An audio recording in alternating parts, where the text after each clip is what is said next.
Hey, beautiful people, it's Marissa Monique. It's so good to see you. I know I'm a little bit late, a little bit behind. I actually was looking through my notebook and realized that I had some notes from episode 8. I know we're, on episode 10 right now? Anyway, I'm going to go ahead and spill the beans on that. So let's get right into it. Um, Something I've noticed over the course of the season, and also it's just something that women generally struggle with. As I life coach clients, I notice that it's something that, yeah, women, young women, we struggle with sometimes because a lot of us are very giving, nurturing, accommodating, etc. So, um, something I noticed that certain women in season 4 struggle with is mirroring a man's energy. Somebody that I think has a hold on it is Liz. She started to notice that maybe David wasn't giving a certain level of effort consistently. He was talking a lot, but I don't know if there's any actions behind it. And so she kind of was just like, well, I guess I just gotta, keep it moving or, continue to entertain my other options or whatever. And her other option was actually Jason, but she still remained friendly and open with the other men. But then she clearly had a light connection with Jason. So I think that's very good. Also, um, someone I think that isn't doing the best job of mirroring a man's energy is Vernisha. She's backed herself in a corner by not entertaining the other men. I understand that her relationship or her connection with um, Joel is very strong, and so she was like, I'm not going anywhere else. But Joel hasn't always given her. He's kind of hot and cold sometimes. He gives her, really like strong bursts of attention and energy, and then there's been some crucial points where he hasn't been, like where he ghosted her on that date. I believe it's in episode 9 where he, you know, oh, when at the end of episode 7 or 8, he's upset, so he says that he'd rather go home with Kyra or whatever. She finds that out anyway. I feel like there's been some lapses with energy with him if you just kind of watch him. And I'm like, what are they doing off camera also? Like, are they truly going on dates? Is that's why she's staying like kind of tied and connected? Because it seemed like his interest was starting to wane a little bit. And I was like, and she's kind of still all in. And I don't believe that she should be all in.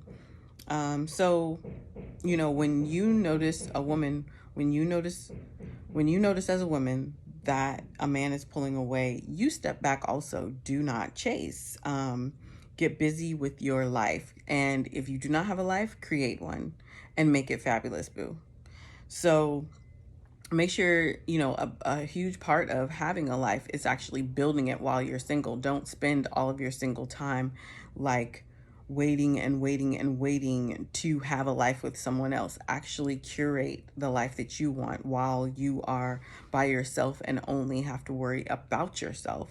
It's a really good thing when it comes to balance in a relationship.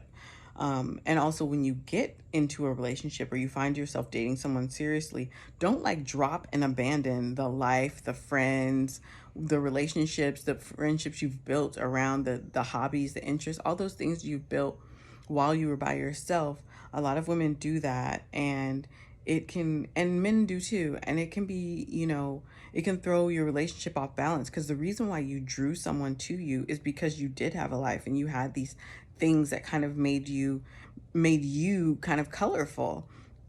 And then once you get in this relationship or you start dating someone seriously, then you abandon those things that really, make you, bring you joy, give you some depth, give you some substance. Never do that. Make sure that you're actually still spending time by yourself, with yourself, and giving energy to the things that you feel like are really making you you. Um, I've noticed as a woman that if you're too available to a man, he sometimes takes it for granted and then he will deal with you at his convenience. And I sort of feel like that's the vibe that I'm getting with for Nisha and Joel. But honestly, if you establish early that your time is valuable, that it is limited, he will be more likely to be sensitive to your schedule. And you do need to, don't be so career oriented, so independent, also women, that you forget to actually make space in your life, make space in your schedule for someone else to actually have an opportunity to spend time with you. It can't be, oh, I'm not free, this day, that day, da, blah, blah, blah. Or, when he asked you out, then you're just like, no, I'm not free on Tuesday.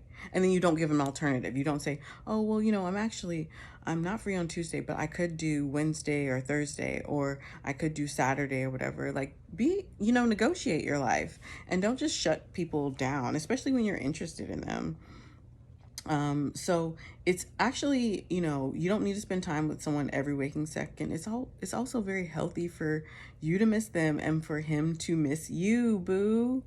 It's healthy for a man to spend time with his friends, his family, doing his interests.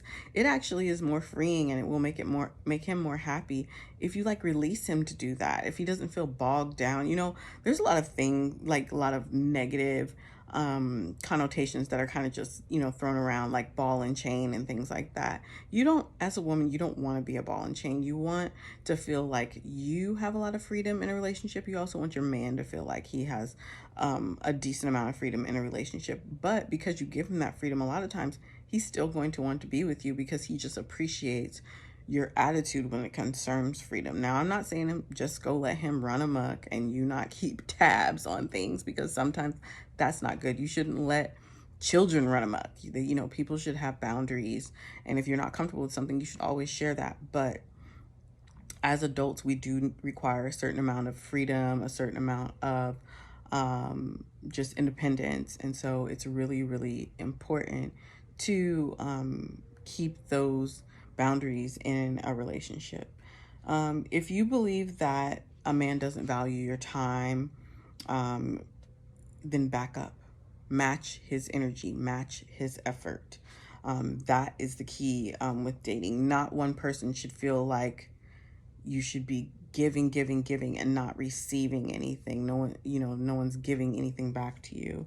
So at the end of episode 8, when there was that little kind of rift between Liz and David, where Liz was coming to tell him that he's not ready for love. And it seemed like his pride was so in the way of this exchange that he insisted on speaking first. And it did come across very disrespectful. He did not appear to be a gentleman. And then it was like, I've just noticed that when he doesn't get his way, he decides to get kind of big or manipulative, or I just don't know. But in this situation, I just found it very uncomfortable. And then he's kind of asserting himself, and he's displaying a lot of weak men things, and kind of it just had a very insecure vibe to it. I appreciate Liz because she's poised, she stays calm, she stays, her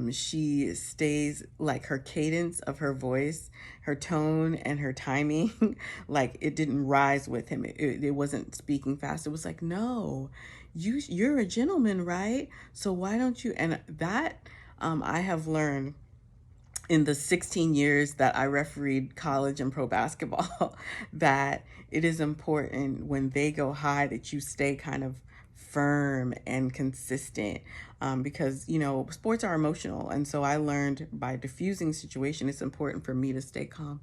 No, what are you talking? Why are you yelling, Fred? I'm right here. There's no need to yell. That's the vibe that Liz was giving. She was giving it cool, calm, and collected. And I loved it. I used to do that so much when I refereed. I'd start whispering, Fred, why are we, anyway, and being emotionally detached from the situation. It's important that when people are spewing insulting things, or they are being aggressive, or you can tell that they're really stirred up, that you just stay like a calm glass of water, a calm pool of water, a very, like a lake. A lake doesn't move a whole bunch. Just stay really cool. Yeah, so I felt like Liz, really showed poise and class in that situation. It was beautiful. Then it was kind of weird because he puts his hands on her during that situation, and I think that can be very dangerous. I'm not a fan when people are disagreeing, obviously, when he kind of just, he's like hugging her, going toward her. I'm like, just don't touch. Let's don't touch because there's some tension there. And let's not increase the tension with touching. The producers I see were trying to build something that was not there once I watched the next episode. But I'm just disappointed in the level of toxicity that Dave is presenting.